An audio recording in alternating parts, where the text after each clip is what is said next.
Hello दोस्तों, आपको मेरे यूट्यूब चैनल परम ट्रिक्स में स्वागत है। आज हम लोग का टॉपिक है कि अगर कोई स्टूडेंट तैयारी कर रहा है तो जब मार्क टेस्ट देता है तो मार्क टेस्ट का एनालिसिस करना ही भूल जाता है। तो मार्क टेस्ट का जो एनालिसिस है वो बहुत ज़रूरी है। सबसे पहले जो आप मार्क टेस्ट दिए हैं उसका एनालिसिस नहीं करते हैं तो आप अपने जो भी वीक चैप्टर्स हैं उसको नहीं जान पाएंगे।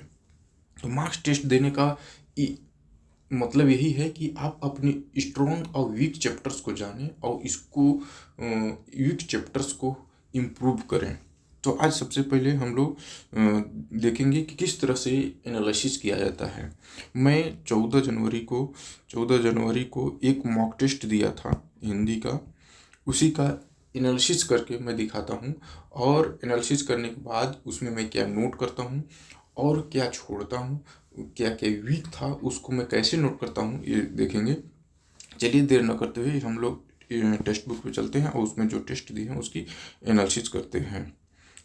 ठीक, तो मैं देखिए खोल लिया हूँ, ये वाई रिजल्ट है। वाई रिजल्ट पे मैं क्लिक करता हूँ। ये पहला सेक्शनल टेस्ट था और इसके बाद ही मैं तैयारी कर रहा हूँ। उसमें जो वीक चैप्टर्स थे उसको मैं रीड किया हूँ।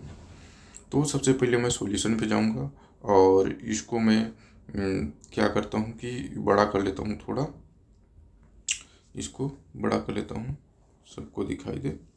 ठीक ठीक अब मैं इसको देखता हूँ यहाँ पे ऐसे। और सबसे पहले मैं क्या करूँगा कि जो सही है तो सही है, जो गलत है उसको मैं यहाँ से करूँगा। टाइम बचाना है, इनकोरेक्ट वाला। ठीक, इनकोरेक्ट वाला यहाँ दिया हुआ है 16, मैं इनकोरेक्ट पे लिया गया और इनकोरेक्ट वाला मैं देखूंगा क्या गलती किया था। तो सबसे पहले मेरा गलती है गद्यांश में हुआ था। गद्यांश को अच्छी तरह से हमें पढ़ना है। जिसे कबीर ने गुरु के विषय में निम्नलिखित में से क्या नहीं कहा है। गुरु कुम्हार के समान है, एक कहा था। मनुष्य को सदगुरु कठिनाइयों से प्राप्त होता है, ये भी सही है, जल्दी नहीं मिलते हैं। गुरु कृपा से ही ईश्वर का ज्ञान प्राप्त हो सकता है, ये भी सही है, लेकिन गुरु ईश्वर का स्थान ले सकता है ऐसा नहीं कहा गया है। कभी ऐसा हो सकता है, यही सही है। इसी में गलती किया था, जल्दीबाजी में हो सकता है। ठीक, ये देखिए। तो इसमें ये हुआ कि हमें गद्यांश पे वीक है, हमें गद्यांश को अच्छी तरह से पढ़ना है, समझना है, इसके बाद आगे बढ़नी है। ये हुआ। अब देखो आगे हम लोग 6 देखते हैं क्या है। ये देखो, ये 6 में भी गलती हुआ है। 6 में क्या गलती हुआ है कि कौन सा इसके क्या होगा। तो देखिए, मैं संधि पढ़ा था बहुत पहले लेकिन रिविजन नहीं किया था, तो मैं इसको जान गया कि मैं ये मेरा वीक है संधि, तो मैं संधि को रिवाइज किया हूँ। जैसे यहाँ पे दिया हुआ है स्त्री, स्त्री प्लस में उपयोगी, यहाँ पे क्या है, यहाँ पे है ई की मात्रा है, बड़ी ई की मात्रा है और यहाँ पर ऊ है। तो यहाँ पे कौन सा संधि है ये हम लोग को देखना है। यहाँ ई है, यहाँ ऊ है। तो ये जानते हो ई ऊ ऋषि पहले जो आता है और बाद में कोई भी स्वर आ जाता है वो यड़ संधि होता है। इतना पता है हमें कि यड़ संधि होता है। तो जब यड़ संधि होता है तो यड़ में ई आता है, तो ई के बाद कोई भी स्वर आता है। जैसे यहाँ पर ई ऊ और री ये दोनों है, तो ई वाला में य हो जाता है, ऊ वाला में व हो जाता है और इसमें र हो जाता है। तो इसके जगह पे क्या हो जाएगा, ई के जगह पे य हो जाएगा और ऊ का मात्रा लगेगा ही। तो स्त्रु, हाँ यहाँ तरह है तो स्त्रु उपयोगी हो जाएगा। स्त्रु उपयोगी कहाँ दिया हुआ है, स्त्री स्त्रु उपयोगी, इसमें य नहीं है, या कहाँ है, फर्स्ट में है, इसलिए क्या हो जाएगा, फर्स्ट मेरा सही हो जाएगा। ये मैं रिवाइज किया, जब इसमें दिखा था कि वीक चैप्टर क्या है तो ये संधि हो जाएगा। ठीक, अगर आप चाहते हैं कि संधि का एक ट्रिक वीडियो चाहिए तो आप कमेंट में जरूर करें, मैं ज़रूर उसको समझा दूंगा, जो मैं अपने तरीके से जानता हूँ, बहुत कम समय में आप समझ जाएंगे। जैसे यहाँ गोचरित, यह की विसर्ग संधि है और इसके जगह पे बड़ा सा हो जाएगा, तो बड़ा सा किस में आ रहा है, ये 3rd नंबर में आ रहा है, ये भी गलती हुआ था, इसको भी मैं रिवाइज किया। फिर सात्विक अनुभाव के कितने सात्विक अनुभाव कितने होते हैं? 8 होते हैं। ये नहीं मालूम था, मैं पढ़ा भी नहीं था, तो इसको मैं कर लिए। 8वां 8 होता है। ठीक, मैं देखो क्या होता है, सात्विक अनुभव 8 प्रकार के होते हैं। और इसको क्या करना है, जब इस तरह से आ जाए तो इसको हम लोग स्क्रीनशॉट करके रख लेना है। और इसको नोट करने का समय नहीं है, क्योंकि 2 महीना समय बचा है, इसलिए मैं इसको स्क्रीनशॉट कर लिया। ठीक, इसको स्क्रीनशॉट कर लिया, आप स्क्रीनशॉट करके रख सकते हैं। इसमें दिया हुआ है जैसे स्तंभ, स्वेद, रोमांच और भंग, कंप, विकटता, अछू तथा प्रलय, ये 8 हैं। और ठीक 8 प्रकार के दिया हुआ है कि ये क्या क्या होता है, ये सबको अच्छी तरह से पढ़ना है। फिर आगे बढ़ना है। फिर आगे बढ़ना है 8वां के बाद 9वां, जो मैं गलती किया था, पाप सूर्य का अर्थ प्रदान करने वाला सही युग में क्या है। तो यहाँ पर क्या है, पाप सूर्य का अर्थ प्रदान करने वाले सहयोग में क्या है, इसमें पाप को सूर्य आग देता है तो आग हो जाएगा, आग वाला एक ही सिस्टम है। ठीक, पाप सूर्य का अर्थ प्रदान करने वाला सहयोग में है अग और अग। अर्घ्य और अग के लिए शब्द है पूजनीय। देखो यहाँ अर्घ्य ये दिया हुआ है कि अर्घ्य इस तरह से हो, तो इसका मतलब होता है पू में बड़ी उ का मात्रा होता है पूजनीय, पूजनीय। ठीक, और अर्घ, अर्घ दिया है केवल, अगर अर्घ है तो इसका मतलब क्या होता है, अर्घ का मतलब क्या होता है, मूल्य, ये दिया हुआ है। तो यही है एनालिसिस में, यही होता है कि जो एक्स्ट्रा दिया हुआ है उसको सीखें, अगर कम समय बचा हुआ है तो। ठीक, और यही सब हम लोग क्या करते हैं, भूल जाते हैं। जैसे अनल आग होता है, अनिल हवा होता है, एक क्वेश्चन पूछा गया होता है, इसलिए इसको यहाँ पर दिया हुआ रहता है कि इसको पढ़ो। एनालिसिस करने का मतलब ये हुआ कि नीचे जो और भी शब्द हैं उसको सीखें जल्दी। और यानी तरफ होता है, और यानी तथा होता है, कुल यानी वंश होता है, और अगर छोटी ऊ की मात्रा लगा है क में तो, और बड़ी ऊ की मात्रा लगा है तो किनारा होता है। अचार खट्टा पदार्थ, खाद्य पदार्थ होता है। और आचार, आचार यानी व्यवहार होता है। काठ लकड़ी, और काट यानी काटना होता है, ये एनालिसिस में हुआ। तो इसको क्या करो, इसको या तो नोट कर लो या तो स्क्रीनशॉट कर लो। इसको हर संडे को रिवाइज करना है, या जब भी टाइम मिले तो एक बार रिवाइज कर लेना है। ठीक, एनालिसिस में ये होता है। हम लोग आगे बढ़ते हैं, 9th हो गया। अब 10th देखते हैं क्या है। निम्नलिखित में से कौन सा शब्द तत्सम है? तत्सम में आधा सा हो सकता है, संस्कृत में आधा सा ड़ और चंद्रबिंदु ये सब हो सकते हैं, क्या हो जाएगा, सुगंध।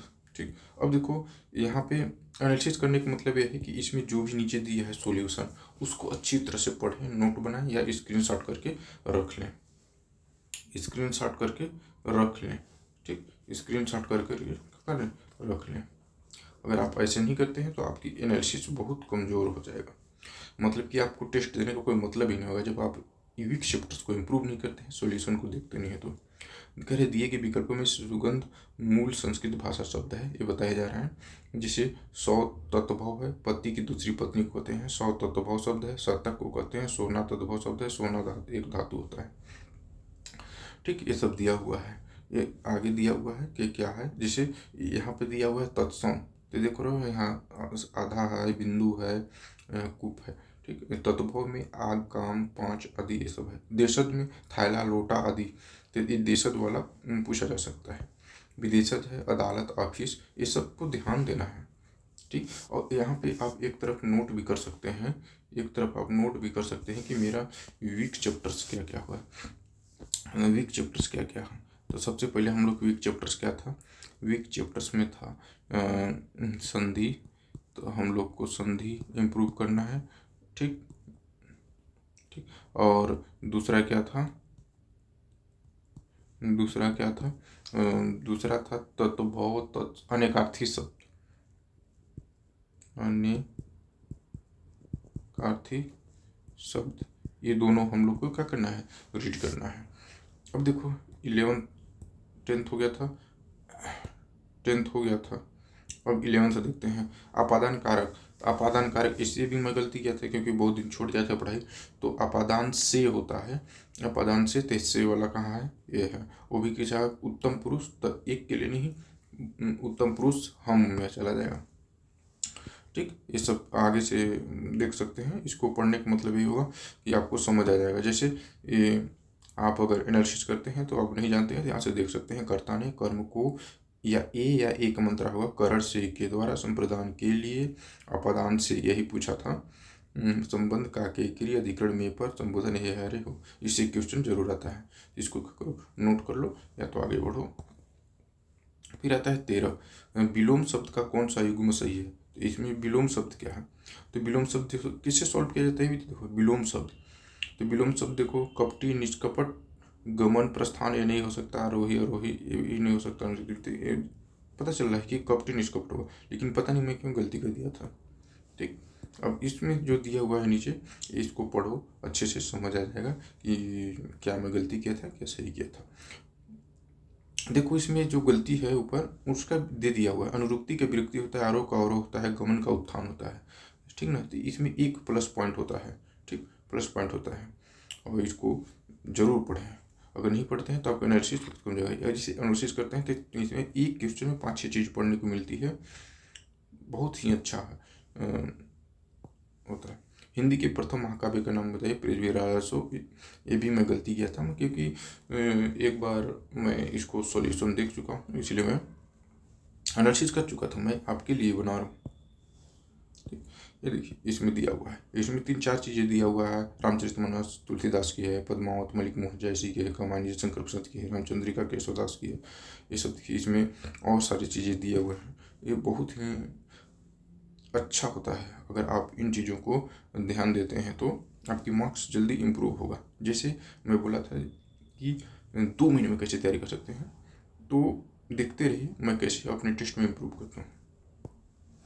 अपभ्रंश का सर्वाधिक विवादित पहलू निम्नलिखित में से कौन है, तो अपभ्रंश के भेद है। मैं क्योंकि इसका एनालिसिस कर चुका हूँ तो मैं देख के बता सकता हूँ कौन सा क्या होगा, और इस सब चीज़ के बारे में मैं पढ़ा हुआ हूँ। अगर आप नहीं पढ़ें तो आप बहुत गलत कर रहे हैं। टेस्ट देने के बाद इसको पढ़ें, नोट करें, तो आपके मार्क्स में बहुत जल्दी इम्प्रूव होगा। कौन सी मागधी अपभ्रंश से विकसित आधुनिक भाषा है, तो ये भी मैं देख चुका हूँ, तो असमिया है।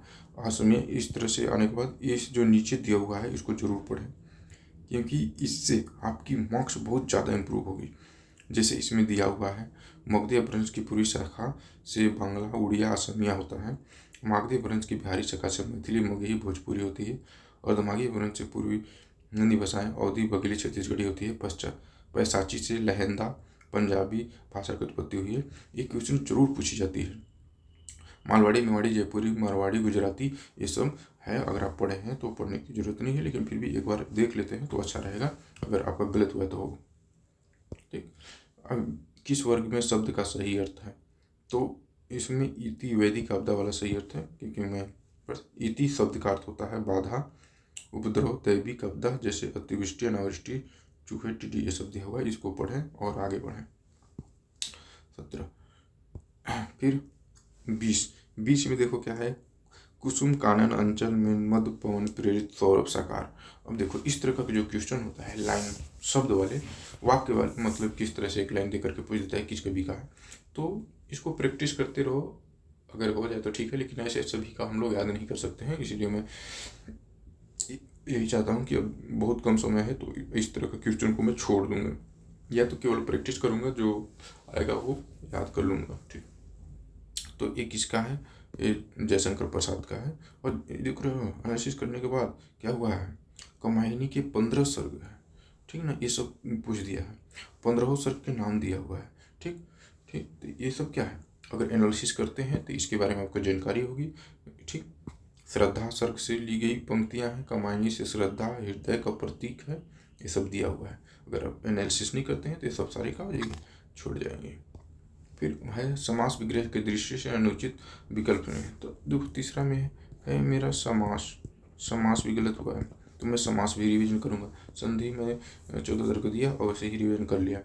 ठीक, अनेकार्थी भी रिवीजन किया, लेकिन समास नहीं किया हूँ, समास में रिवीजन कर लूँगा। आप भी नहीं किए हैं तो एक टेस्ट दें, उसमें जो कमजोर चैप्टर्स हैं उसको लिखें और रिवाइज करें, फिर अगला टेस्ट दें। तो इसमें क्या है, समास विग्रह के दृष्टि अनुचित विकल्प, सरलकार सरल से निर्मित हार सही है, पुरुषोत्तम पूर्व से जो उत्तम सही है, सतनजा 7 प्रकार के नाजों का समूह भी सही है। ये अत्यावश्यक उपरांत नहीं होता है, अत्यावश्यक मतलब कि अत्यावश्यक आवश्यक से अधिक होना चाहिए, इस तरह से क्या हो जाएगा, राम हो जाएगा। ये सब इसमें दिया हुआ है, इसको पढ़ें और समझें। ठीक, पितृ किस प्रकार का संधि है। अब देखो संधि में मैं गलती किया था, फिर यहाँ पितृ हो गया, पितृधन ऋण। तो पितृधन ऋण, हाँ पितृधन ऋण। ठीक, पितृधन ऋण, इसमें पितृ है प्लस ऋण है। ठीक, तो देख रहे हो दोनों सेम सेम है, तो दीर्घ संधि हो जाएगा। ठीक, अगर संधि नहीं जानते हैं तो संधि का ट्रिक अगर चाहते हैं तो मैं बता सकता हूँ। और एक यहाँ कर दिया है। निम्न से चतवारी का तद्भव क्या है। चतवारी का तद्भव 4 होता है, ये भी मैं गलती किया हूँ क्योंकि बहुत दिन में पढ़ाई छोड़ दिया था। तो हम लोग तत्भव और तत्सम भी क्या है, तत्भव और तत्सम, ये भी रीड करना है चौथा में। ठीक, संधि, नैकार्थी शब्द, समास, तत्भव और तत्सम। ठीक, ये सबसे पहले हमको रिवाइज करना है। ठीक, तो आप लोग देख लिए कि क्या कमज़ोर है और क्या है। और इसको जब जाएंगे तो इसमें भी आएंगे ना, तो इसमें भी दिखा देता है कि आप कमज़ोर क्या है। देखिए जब वीक में जाएंगे तो वीक में दिखा रहा है कि संधि में लिख लिया हूँ, शब्द भेद, अनेकार्थी शब्द वही है, हिंदी भाषा का विकास और हिंदी भाषा और उसका विकास, इसमें 50% चाहिए, इसको रिवाइज करना पड़ेगा, हिंदी भाषा और उसका विकास। ठीक, हिंदी भाषा और उसका विकास, ये तीनों चीज़ को अगर हम अच्छे से जब पढ़ लेंगे तो फिर अगला टेस्ट देंगे। क्योंकि जब अगले बार टेस्ट देंगे तो संधि, अनेकार्थी शब्द, समास, तत्भव, तत्सम और हिंदी भाषा और उसका विकास, हिंदी भाषा और उसके विकास में गलती नहीं होनी चाहिए। यानी 1 2 3 4, ये चारों 5 टॉपिक में अगर 5 नंबर तो आराम से इंक्रीज हो सकता है। इस तरह से एनालिसिस करना चाहिए। ठीक, एनालिसिस करने के बाद आपको जितना भी है इस सब का नोट भी बनाना है। नोट अगर नहीं बना सकते हैं तो किसी भी टीचर का लेक्चर देखें और उसकी स्क्रीनशॉट जरूर रखें, और ये नोट जरूर बनाएं कि मैं ये टेस्ट दिया था, मेरा ये चैप्टर्स कमज़ोर हैं, वीक हैं, और इसको मैं क्या करना है, इम्प्रूव करना है। तो ये 4 1 2 3 4 और विकास वाला 5, यानी 5 चैप्टर्स जिस दिन मैं कंप्लीट कर लूँगा जल्दी से जल्दी, उसी दिन सेकेंड सेक्शनल टेस्ट दूंगा। ठीक, ऐसे एनालिसिस करना है और आगे बढ़ना है।